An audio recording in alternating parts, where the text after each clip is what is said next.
और हेलो नमस्कार मित्रों, कैसे हैं। हिंदी की क्लास में मैं प्रमोद कुमार आपका हार्दिक स्वागत करता हूं। हमने इससे पहले वर्णमाला पढ़ी और देखिए जो वर्णमाला हमारी हमने पढ़ी है, मैं समझता हूं इससे बाहर आपका कोई क्वेश्चन नहीं जाएगा। आज हम वर्णमाला से संबंधित क्वेश्चन करेंगे, ठीक है। तो चलिए शुरू करते हैं। ठीक, सबसे पहला हमारा सवाल है, वर्ण किसे कहते हैं। वर्ण किसे कहते हैं। तो यह भाषा की सबसे बड़ी इकाई है, यह भाषा की सबसे छोटी इकाई है, इसके खंड हो सकते हैं, उपरोक्त में से कोई नहीं। तो क्या है, देखिए, वर्ण भाषा की सबसे बड़ी इकाई नहीं होती, गलत। यह भाषा की सबसे छोटी इकाई होती है, तो हमारा आंसर होगा बी, यह भाषा की सबसे छोटी इकाई होती है। देखिए, अगर वो आपसे कहता है कि भाषा की इकाई, तो आपका उत्तर होगा वाक्य। भाषा की सबसे छोटी, अगर वो सार्थक शब्द अगर वो सार्थक लगा के देता है, तो किसी भाषा की सबसे छोटी सार्थक इकाई होती है शब्द। यदि वो आपसे कहता है किसी भाषा की सबसे छोटी सार्थक इकाई शब्द, अगर वो कहता है किसी भाषा की मूल इकाई या ध्वनि को हम क्या कहते हैं, वर्ण या अक्षर। क्या कहते हैं, वर्ण या अक्षर, ठीक है। अगर वो आपसे कहता है किसी भाषा की व्याकरणिक इकाई, तो किसी भाषा की व्याकरणिक इकाई भी वर्ण या अक्षर ही होती है। अगर वो कहता है किसी भाषा की मूल इकाई या ध्वनि को हम क्या कहते हैं, वर्ण या अक्षर। चलिए अगला सवाल देखते हैं।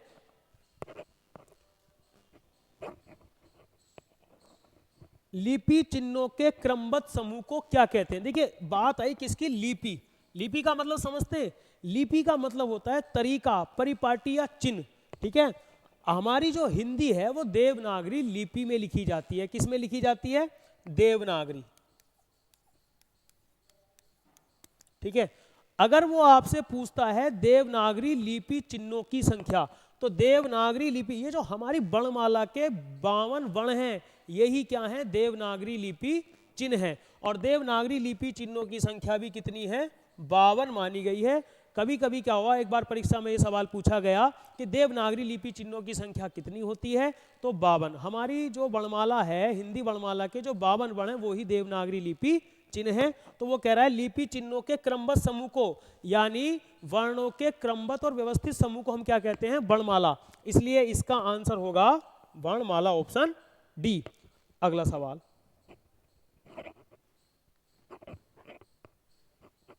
ये क्या हो रहा है भाई। निम्नलिखित, अगला सवाल है हमारा, निम्नलिखित में से कौन सा वर्ण महाप्राण का उदाहरण है। देखिए, प्राण का मतलब वायु, अल्प का मतलब थोड़ा और महा का मतलब ज्यादा। तो जिन वर्णों के उच्चारण वायु कम मात्रा में बाहर निकलती है, अल्पप्राण। जिनके उच्चारण वायु अधिक मात्रा में बाहर निकलती है, तो महाप्राण। तो प्रथम, अगर बात करूं मैं किसकी, अल्प प्राण की, तो प्रथम, तृतीय और पंचम अल्प प्राण में थे। अगर बात करूं मैं महाप्राण की,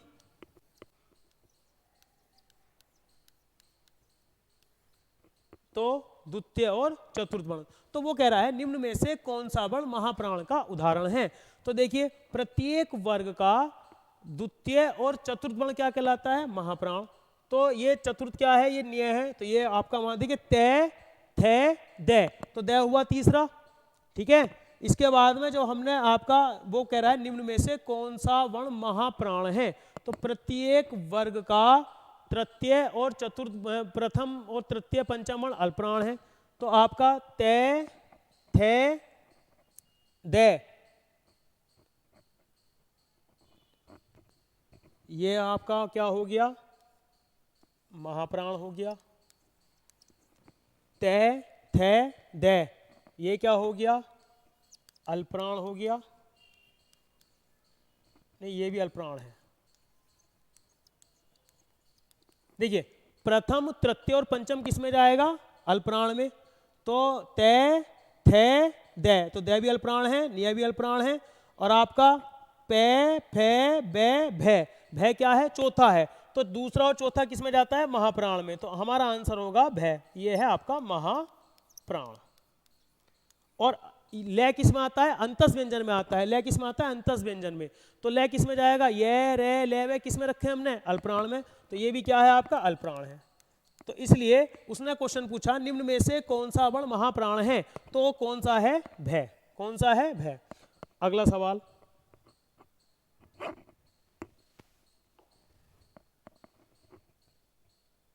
निम्न में से किस वर्ण का उच्चारण तालु से होता है? देखिए तालु से नहीं होता, तो हमारा जो च वर्ग है वो क्या है? देखिए क वर्ग कंठी है, च वर्ग क्या है? तालव्य है। तो च, छ, जय ये तीनों क्या हो गए? तालव्य। और हमारा क क्या है? क हमारा क्या है?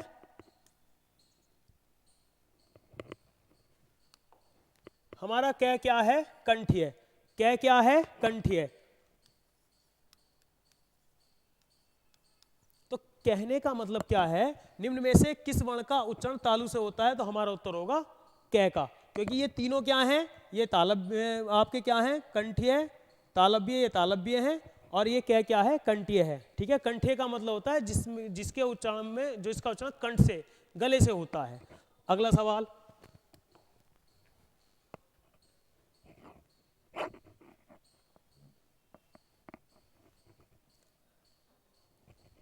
औ का उच्चारण स्थान क्या है? देखिए अगर मैं औ क्या है? एक स्वर है। तो अगर मैं बात करूं स्वरों के उच्चारण स्थान की, तो हमारा ए और आ क्या है? कंठी है। ई और ई क्या है? तालव्य है। ऊ और ऊ क्या है? ओष्ठी है। री क्या है? मूर्धन्य है। और हमारा ए और औ क्या है? कंठ तालव्य। ओ और औ क्या है? कंठ ओष्ठी है। देखिए कंठ ओष्ठी है, क्या है? कंठ ओष्ठी है। क्या है? कंठ ओष्ठी है। तो कंठ और ओष्ठ, जब मैंने कहा औ, तो इसमें हमारे कंठ से आवाज आई और होठ हमारे होठों ने अपनी स्थिति को परिवर्तित किया, यानी इसमें होठ का यूज भी हुआ और कंठ से आवाज आई, तो ये क्या हो गए? कंठोष्ठी है। क्या हो गए? कंठोष्ठी है। इसके बाद है वै का उच्चारण स्थान क्या है? क्या है वै का उच्चारण स्थान? दंतोष्ठी है। देखिए वै क्या है? अंतस्थ व्यंजन है। कितने अंतस्थ व्यंजन थे? 4, य, रे, ले और वै। तो यहां हमारा जो यह था, ये जो यह था और ये वै था, इनको हमने क्या कहा था? अर्धस्वर। थोड़ा सा बता देता हूं, अर्धस्वर।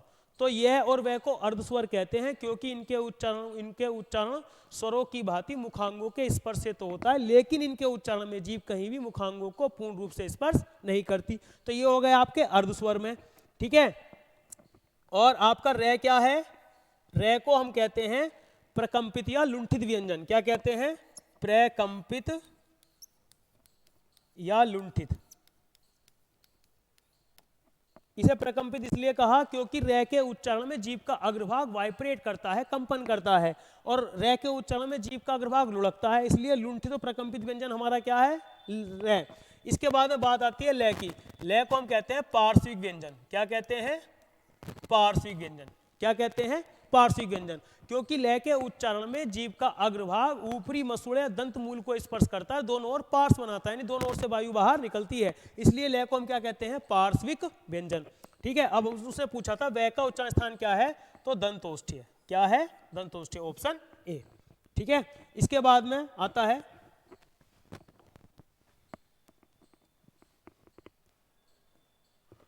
वर्णमाला में किसे स्पर्श संघर्षी व्यंजन कहा जाता है? वर्णमाला में किसे स्पर्श संघर्षी व्यंजन कहा जाता है? देखिए इसमें एक बात आई है स्पर्श व्यंजन। तो अगर मैं बात करूं स्पर्श व्यंजन की, तो स्पर्श व्यंजन हमारे 25 होते हैं। कै वर्ग, च वर्ग, तै वर्ग, पै वर्ग। कै, च, टे, तै, पै वर्गों को क्या कहा जाता है? स्पर्श व्यंजन। वे व्यंजन जिनका उच्चारण हमारे मुखांगों के स्पर्श से होता है वो स्पर्शीय व्यंजन है। अब उसने कहा स्पर्श संघर्षी, तो जो च वर्ग है हमारा, अगर मैं बात करूं च, छ, जय, झ, तो ये जो 4 हमारे हैं जो च वर्ग के वर्ण हैं वो किस में आते हैं? स्पर्श संघर्षी में। क्यों? क्योंकि ये ऐसे स्पर्श व्यंजन हैं, इनका उच्चारण स्थान क्या है? तालव्य। तालव्य।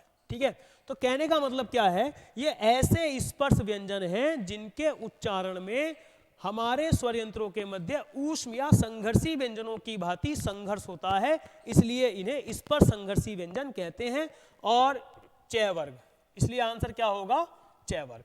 अगला है ज्ञ को वर्णमाला में माना जाता है। तो ज्ञ क्या है? हमारे 4 संयुक्त व्यंजन थे, कौन कौन से? छ, आधा, कै और पूरा, श, इसके बाद था हमारा त्रय, तो आधा तय और पूरा रे। इसके बाद था हमारा श्रेय, आधा शय और पूरा रे। इसके बाद था हमारा ज्ञ, तो आधा जय और पूरा न्यय। ठीक है, तो ये क्या है हमारे संयुक्त व्यंजन। कितनी संख्या है? 4। उसने पूछा है ज्ञ को वर्णमाला में माना जाता है, तो संयुक्त व्यंजन ऑप्शन ए। क्या होगा? Option A.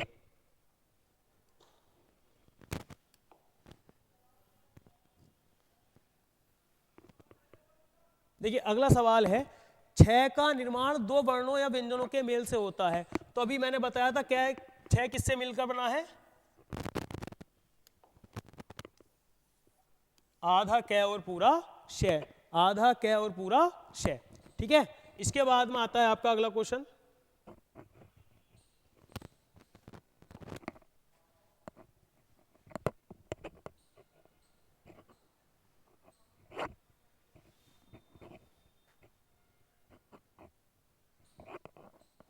यार क्या हो रहा है?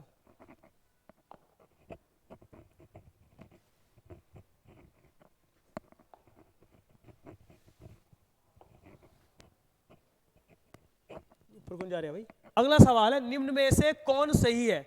अल्प प्राण में मुख से वायु की मात्रा कम निकलती है। बिल्कुल सही बात है। देखिए अल्प का मतलब थोड़ा और प्राण का मतलब वायु, तो वे वर्ण जिनके उच्चारण में वायु कम मात्रा में बाहर निकलती है अल्प प्राण कहलाते हैं। तो ऑप्शन ए बिल्कुल सही है। अगला है उसका, महाप्राण में मुख से वायु की मात्रा कम निकलती है। गलत। अगला है, अल्प प्राण में खास स्वरों पर बल पड़ता है। बिल्कुल गलत। महाप्राण में शब्द के प्रथम स्वर पर बल पड़ता है। यह भी गलत है। तो हमारा होगा ऑप्शन ए। अगला है, निम्न में से कौन सत्य है? निम्न में से कौन सही है? स्वर का उच्चारण स्थान स्वतंत्र रूप में होता है। स्वर का उच्चारण स्वतंत्र रूप से होता है। व्यंजन हमेशा स्वतंत्र रूप में उच्चारित होते हैं। गलत बात है। व्यंजन स्वतंत्र नहीं होते, क्योंकि प्रत्येक व्यंजन की अंतिम ध्वनि होती है स्वर ए। मान लीजिए अगर मैंने लिखा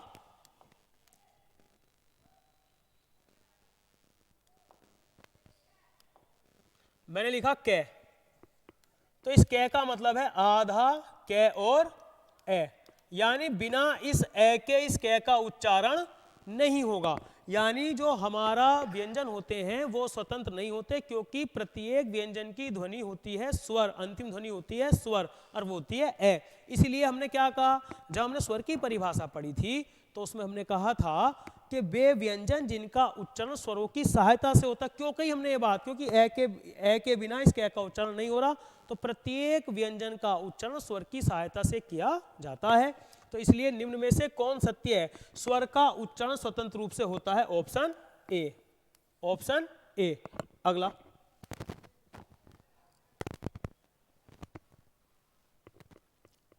देखिए अनुतान का संबंध है। अनुतान का मतलब होता है किसी भी वर्ण को बोलते समय या किसी भी शब्द को बोलते समय उतार और चढ़ाव को हम अनुतान कहते हैं। जैसे मान लीजिए मैंने कहा राम फेल हो गया, क्या? तो क्या क्या मतलब क्या है, हमने आश्चर्य के भाव उत्पन्न कर दिए। अब जैसे हमने कहा तुम्हारा क्या नाम है, तो यहाँ हमने क्वेश्चनिंग की। तो वाक्य, मेरी भाषा को या वाक्य को या शब्द को बोलते समय जो उतार चढ़ाव होता है उसे अनुतान कहते हैं। यानी उच्चारण के समय से, उच्चारण के उतार चढ़ाव से। तो ये क्या होगा आपका? ऑप्शन बी, उच्चारण के उतार चढ़ाव से। किसको उच्चारण का उतार चढ़ाव कहलाता है? अनुतान। निम्न में से कौन सही है? डे ढे को वर्णमाला में स्थान प्राप्त नहीं प्राप्त है। पहला तथा तीसरा वर्ण महाप्राण होता है। देखिए पहला और तीसरा और पंचम वर्ण अल्प प्राण होता है, न कि महाप्राण, इसलिए यह बात आपकी गलत है। इसके बाद चे छे जय झ, इस पर संघर्षी व्यंजन है। बिल्कुल सही बात है। इसलिए ऑप्शन सी, इस पर संघर्षी व्यंजन कौन से हैं? चे वर्ग, चे छे जय झ, अभी मैंने बताया था। इसके बाद में बात आती है आपकी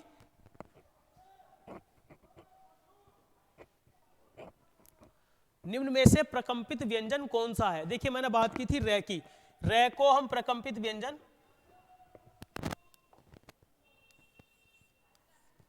रे को हम प्रकंपित व्यंजन, हमने कहा रे, तो जब हम रे बोलते हैं तो जीभ का अग्रभाग वाइब्रेट होता है, कंपन करता है, इसलिए रे को हम प्रकंपित व्यंजन कहते हैं। क्या कहते हैं? प्रकंपित व्यंजन। तो रे क्या है आपका? प्रकंपित व्यंजन है। रे के उच्चारण में जीभ का अग्रभाग लुढ़कता है, इसलिए रे को लुंठित व्यंजन भी कहते हैं। क्या कहते हैं? लुंठित व्यंजन। ठीक है। हिंदी वर्णमाला में वर्णों की कुल संख्या है, कितनी है? 52। देखिए अगर वो आपसे यहां पूछ ले हिंदी वर्णमाला में उच्चारण के आधार पर वर्णों की संख्या तो कितनी है? 45। अगर वो थोड़ा सा बता देता हूं, उच्चारण के आधार पर पूछता है तो कितनी है? 45, जिसमें आपके 10 स्वर और 35 व्यंजन, टोटल कितने हो गए? 45। अगर वो आपसे पूछता है देवनागरी लिपि चिन्हों की संख्या तो 52। अगर वो आपसे पूछता है वैदिक वर्णमाला में वर्णों की संख्या तो भी 52 है। तो इसलिए वो कह रहा है हिंदी वर्णमाला में वर्णों की संख्या कितनी है? 52, जिसमें हमारे स्वर कितने हैं? 11 और व्यंजन कितने हैं? 41, टोटल हो गए 52। ठीक है, चलिए अगला सवाल देखते हैं।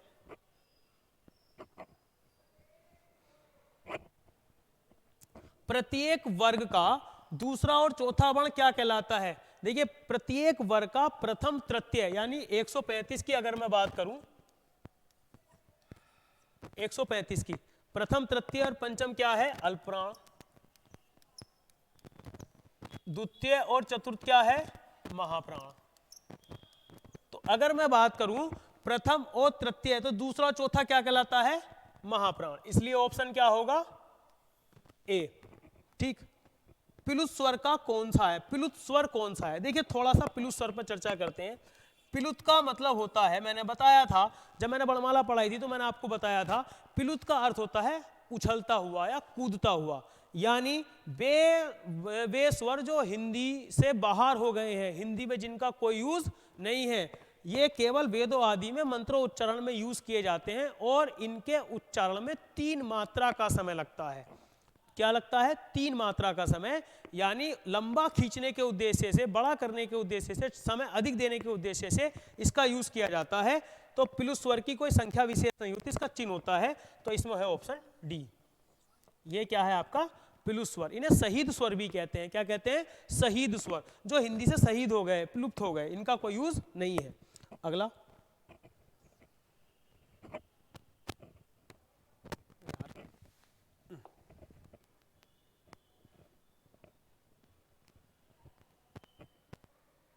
उच्चारण के समय जीव की स्थिति के अनुसार, जीव की स्थिति कह रहा है वो, जीव की स्थिति के अनुसार स्वरों के कितने भेद माने गए हैं? तो आपका उत्तर होगा 3।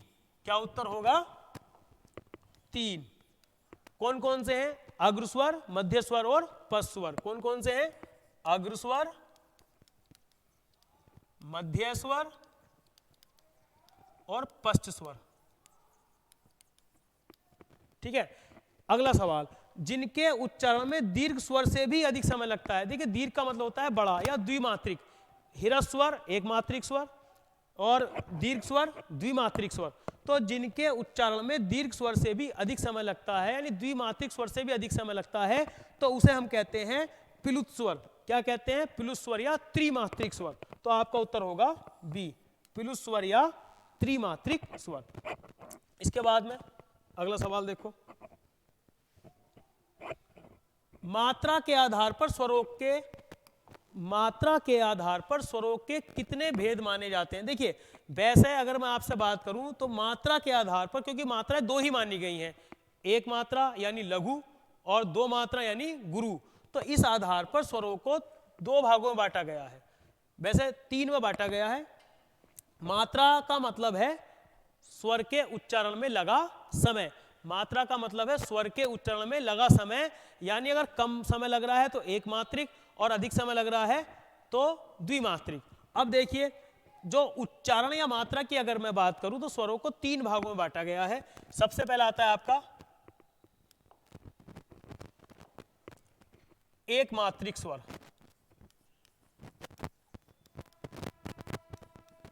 और इसे हम कहते हैं ह्रस्व। उसके बाद आता है द्विमात्रिक स्वर और इसे हम कहते हैं दीर्घ स्वर। और तीसरा आता है त्रिमात्रिक या प्लुत स्वर।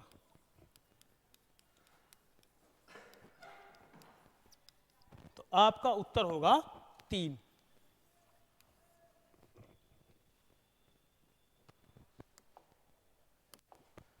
इसके बाद हिंदी भाषा में ह्रस्व स्वरों की संख्या कितनी है? देखिए ह्रस्व का मतलब होता है छोटे से, तो बे स्वर जिनके उच्चारण में कम समय लगता है ह्रस्व स्वर कहलाते हैं, इन्हें मूल स्वर भी कहते हैं। ये उत्पत्ति या रचना के आधार पर क्या कहलाते हैं? परंपरागत या मूल स्वर। और उच्चारण या ध्वनि या मात्रा के आधार पर इन्हें क्या कहते हैं हम? ह्रस्व स्वर या एक मात्रिक स्वर। तो इनकी संख्या होती है 4, जो क्या है? ए, ई, उ और री। तो ये 4 हमारे क्या हैं? ह्रस्व स्वर है। क्या है ये? ह्रस्व स्वर 4। तो ऑप्शन बी 4। ठीक है, इसके बाद में आता है क्वेश्चन,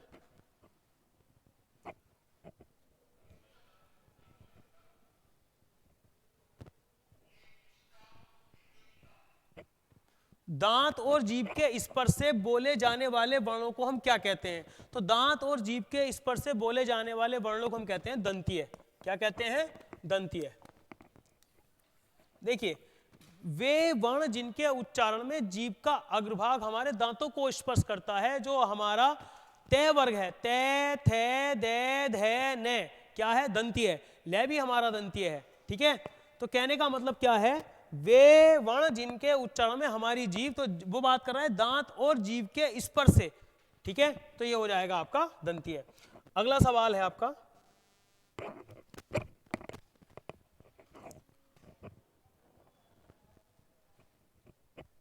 निम्नलिखित व्यंजनों में नासिक्य। देखिए अनुनासिक या नासिक्य का मतलब होता है वे व्यंजन जिनके उच्चारण में वायु मुख के साथ साथ नाक से भी बाहर निकलती है। प्रत्येक वर्ग का अंतिम या पंचमा अक्षर क्या कहलाता है? अनुनासिक या नासिक्य। तो प्रत्येक वर्ग का अंतिम या पंचमा अक्षर। अब देखिए इसमें ये जो ढ है, ये अढ़े हैं, ये हमारा उच्चित व्यंजन है, ये नासिक्य है। ठीक है या नहीं है? नासिक्य नहीं है, ये नासिक्य हमारा न होगा। देखिए ते, थे, दे, धे, ने। तो प्रत्येक वर्ग का अंतिम या पंचमा अक्षर अनुनासिक या नासिक्य कहलाता है। ठीक है, तो हमारा उत्तर होगा ने। इसके बाद में बात आती है ह्रस्व व दीर्घ स्वर इसमें से किसके प्रकार हैं? ह्रस्व और दीर्घ क्या हैं? स्वरों के प्रकार हैं। ह्रस्व स्वर या एकमात्रिक स्वर, दीर्घ स्वर और प्लुत स्वर किसके प्रकार हैं? स्वरों के। तो हमारा उत्तर होगा स्वर। क्या होगा? स्वर। इसके बाद में बात आती है इनमें से कौन सा ऊष्म व्यंजन है? देखिए ऊष्म व्यंजन वे व्यंजन जिनका उच्चारण हमारे मुखांगों के घर्षण से उत्पन्न ऊष्मा द्वारा होता है। वे व्यंजन जिनके उच्चारण में ऊष्मा या गर्मी बाहर निकलती है। ठीक है, या वे व्यंजन जिनके उच्चारण में हमारे स्वरयंत्रों के मध्य संघर्ष होता है, इन्हें संघर्षी व्यंजन भी कहते हैं। कितनी संख्या होती है इनकी? 4। कितनी होती है? 4। कितनी होती है? 4 होती है। शे, शे, शे और है। क्या होती है? है। देखिए अब एक बात यहां समझने की है, ये क्या है हमारे? इनमें से कौन सा ऊष्म व्यंजन है? तो कौन सा है? शे। कौन सा है? शे। ऑप्शन सी।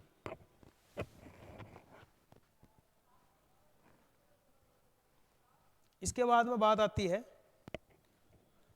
निम्न प्रश्न लिखित प्रश्न में 4 विकल्पों में से सही का विकल्प का चयन कीजिए। जो वर्ण स्वरों की सहायता से बोले जाते हैं उन्हें हम व्यंजन कहते हैं। क्या कहते हैं? व्यंजन। जो स्वर की सहायता से बोले जाते हैं क्या कहलाते हैं? व्यंजन। Option B. निम्नलिखित प्रश्न में से 4 में से उस सही विकल्प का चयन कीजिए जो बताता है कि व्यंजन को स्वर रहित दिखाने के लिए किस चिन्ह का उपयोग किया जाता है। तो हलन चिन्ह का यूज किया जाता है। जैसे मान लीजिए मैंने कै लिखा, तो अगर मुझे इसको क्या करना है, अगर आधा दिखाना है तो मैं इस पर हलंत लगा दूंगा। मैंने तय लिखा तो ये क्या हो गया? पूरा। अब मुझे इसको आधा करना तो ये हलंत हो गया। ठीक है, इसके बाद में देखिए अगली बात आती है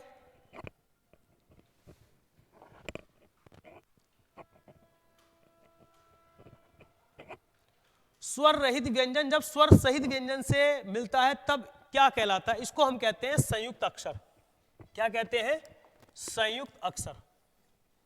जब स्वर रहित व्यंजन यानी कोई आधा वर्ण किसी स्वर सहित यानी पूरे वर्ण से मिलता है तो उसे हम आधा अक्षर या संयुक्त अक्षर कहते हैं। और देखिए मैं आपसे बता दूं, जब हमने छंद पढ़े थे तो आधे वर्ण की या संयुक्त अक्षर की कोई मात्रा नहीं होती, लेकिन अगर किसी आधे वर्ण पर उच्चारण करते समय बलाघात या स्वराघात की अवस्था होती है, यानी जैसे मैंने एक शब्द लिखा पुरस्कार,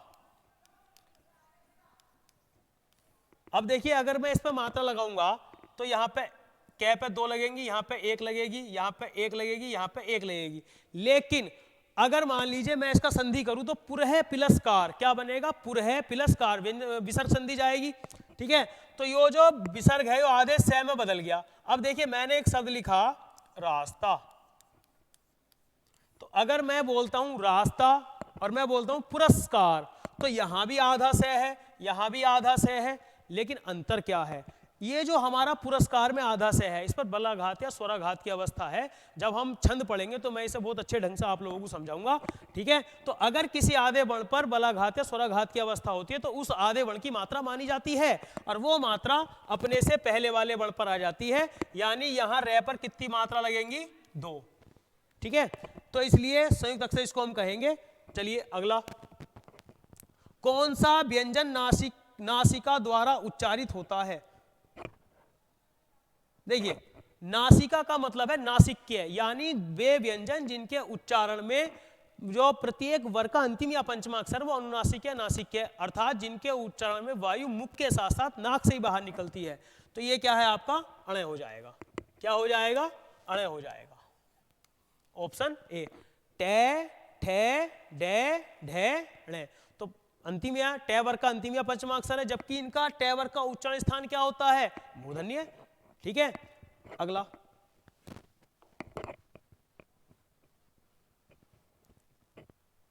निम्नलिखित प्रश्न में 4 विकल्प में से उस विकल्प को चुनिए जो सही पूर्ण रूपेण वर्ण विच्छेद वाला है। देखिए बड़ा अच्छा सवाल है, जब हम पढ़ेंगे,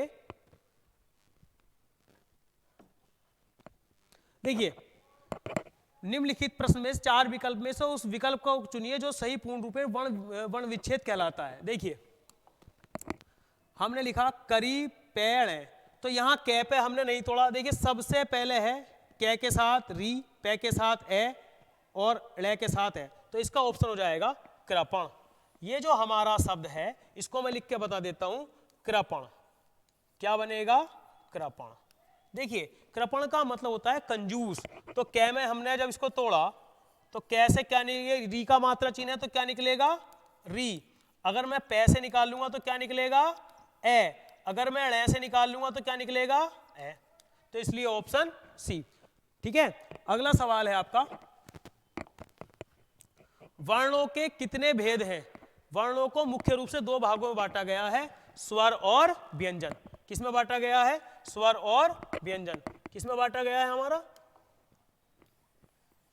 2 में, स्वर और व्यंजन। ठीक है, अगला है, ये रे ले वे किस प्रकार के व्यंजन है। तो ये रे ले वे हमारे अंतस्थ व्यंजन होते हैं। क्या है, अंतस्थ व्यंजन। देखिए अंतस्थ का मतलब है बीच में, और ये रे ले वे को अंतस्थ व्यंजन कहते हैं, और इन्हें कोमल वर्ण भी कहते हैं, क्योंकि जहां काव्य में ये रे ले वे वर्णों की आवृत्ति होती है तो वहां पर कोमलावृत्ति होती है, इस आधार पर इन्हें कोमल वर्ण भी माना गया है। ये रे ले वे क्या कहलाते हैं, कोमल वर्ण। ठीक है, शब्द की सबसे छोटी इकाई क्या कहलाती है, वर्ण या अक्षर। सबसे छोटी या मूल इकाई क्या कहलाती है, वर्ण या अक्षर। अगला, वर्णों के समुदाय, समुदाय का मतलब समूह, तो वर्णों का व्यवस्थित समूह क्या कहलाता है, वर्णमाला। क्या कहलाता है, वर्णमाला। ठीक है, अगला सवाल है, निम्न में से तालव्य ध्वनि कौन सी है। तो देखिए कंठीय तालव्य, तो हमारा जो कै वर्ग होता है वो कंठीय होता है, जो चे वर्ग होता है वो तालव्य होता है। तो चे छे जय, लेकिन यहाँ वर्ग की बात नहीं कर रहा है, यहाँ आएगा हमारा शय। तो शय क्या है, तालव्य है।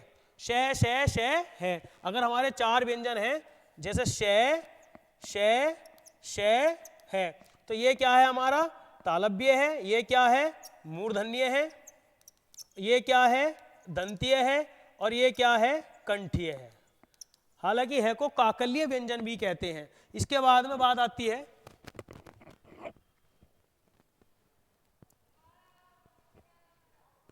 निम्न में से कौन सा वर्ण अघोष है। देखिए अघोष और सघोष वर्णों का अंतर आवाज का भारीपन होता है। तो प्रत्येक वर्ग का प्रथम और द्वितीय वर्ण क्या है अघोष है, तृतीय चतुर्थ और पंचम क्या है सघोष या घोष है।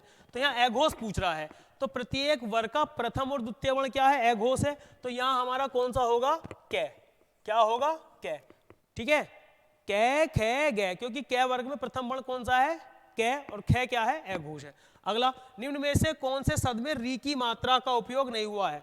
देखिए अगर हम इसकी बात करें तो ये जो होता है हमारा क्रिया, तो यहां अगर मैं कै की बात करूं तो आधा कै और रे, ठीक है। जब हम इसका वर्ण विन्यास करेंगे ये रे का पदेन रूप है, ये क्या है रे का पदेन रूप है, ये पूरा होता है, पूरा रे होता है, और जिस पर लगा होता है वो आधा होता है। इसके बाद हम बात करें वर्षा की, तो वर्षा में हम इसे तोड़ेंगे तो ये जो है हमारा ये आधा रे है। देखिए जैसे हमने लिखा धर्म, तो अगर मैं धर्म लिखूं तो धै और यहाँ आधा रे और मैं, ऐसा आएगा पूरा। यहाँ पर हालांकि ए और आएगा, तो ये क्या है ये रे का रेफ रूप है। तो ये कौन सा रूप है, ये वाला रे है रेफ रूप। क्या है ये रेफ रूप। ये आधा होता है, स्वर रहित होता है, और इसका उच्चारण पहले होता है, जिस पर ये लगा होता है उससे पहले होता है इसका उच्चारण, और ये आधा होता है, ठीक है। ये हमारा पदेन रूप है रे का, ये हमारा रे सामान्य रूप है, और ये जो नीचे वृष्टि लिखा है, वृष्टि का मतलब है ये जो है, देखिए तो यहां हम तोड़ेंगे तो आधा बै और री, वाह देखिए उच्चारण के आधार पर स्वरों की संख्या कितनी थी 10, क्योंकि हमने री को स्वर नहीं माना था, ठीक है। लेकिन अन्य स्वरों की भांति री का भी मात्रा चिन्ह होता है, इसलिए लेखन के आधार पर री को स्वर माना जाता है। तो ये हमारा ऑप्शन हो जाएगा डी।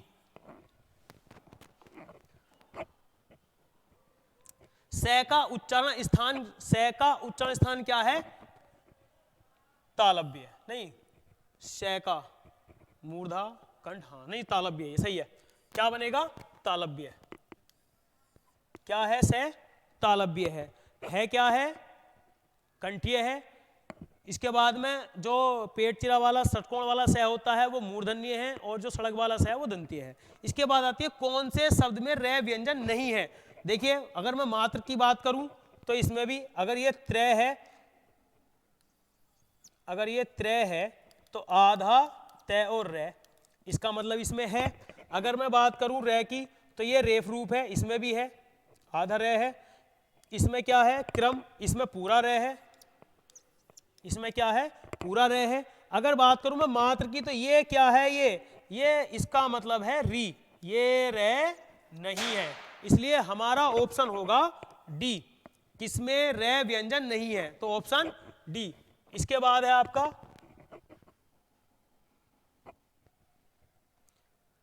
निम्न में से कौन सा वर्ण अघोष है। देखिए अघोष और सघोष प्रत्येक वर्ग का प्रथम और द्वितीय वर्ण क्या होता है अघोष होता है। तो देखिए इसमें आया है आपका पै, तो पै क्या है पै वर्ग का प्रथम वर्ण है, पै फै बै भै, तो पै, और ये क्या है चै छे जय तीसरा है, पै फै बै भै मैं अंतिम है, इसके बाद में बै है, ठीक है। तो ये क्या हो जाएगा पै फै बै, ये तृतीय है, तो हमारा आंसर हो जाएगा पै, क्योंकि प्रत्येक वर्ग का प्रथम और द्वितीय वर्ग वर्ण क्या है अघोष है, तृतीय चतुर्थ और पंचम सघोष है, ठीक है। ये आज हमने वर्णमाला के कुछ क्वेश्चन किए। मैं समझता हूं जितने क्वेश्चन हमने किए आपकी समझ में आए होंगे, और ये इतने क्वेश्चन काफ़ी हैं, अगर आप करते हैं तो वर्णमाला आपकी बढ़िया हो जाएगी, और मैं समझता हूँ आपका वर्णमाला का जो कॉन्सेप्ट है वो क्लियर हो जाएगा, ठीक है। इसके आज के लिए इतना ही काफ़ी है, धन्यवाद।